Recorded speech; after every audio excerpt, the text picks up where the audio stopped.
สวัสดีค่ะพี่น้องค่ะคลิปนี้พระชาจะพามาม้วนนิ้วใบสีแบบโบราณเนาะค่ะหลายๆคนก็ม้วนเป็นแล้วแหละพี่น้องคะม้วนเป็นแล้วแต่ว่าม้วนนิ้วโบราณนี่อย่าม้วนกลมให้ม้วนเป็นแบนๆค่ะนี่เห็นบ่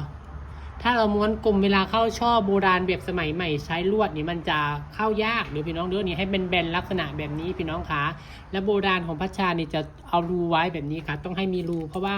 เผื่อดอกไม้เนาะพี่น้องเนาะโอ้ยกล้องกระไดจะแม่นบ่โฟกัสเนาะ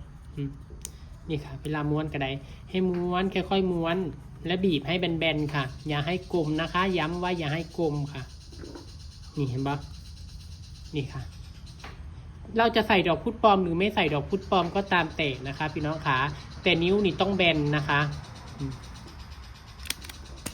โทรศัพท์แม่พี่น้องค่อยเมื่อยม้อยนะมันคือโบอยากโฟกัสมันเป็นเท่าใดเนาะมันไม่โฟกัสจริงๆนะเนี่ยนี่ค่ะม้วนตั้งแต่ปลายแล้วนี่ด้วยนี่ค่อยๆหมุนเข้ามาหมุนเข้ามานี่ค่ะแล้วก็บีบให้แบนๆบางคนม้วนกลมคุรูอยู่เวลาไปเข้าช้อแต่มันโบงามได้ป่ะนี่เข้าช้อโบงามค่ะพี่น้องคะมึงประมาณนี้เนาะค่ะ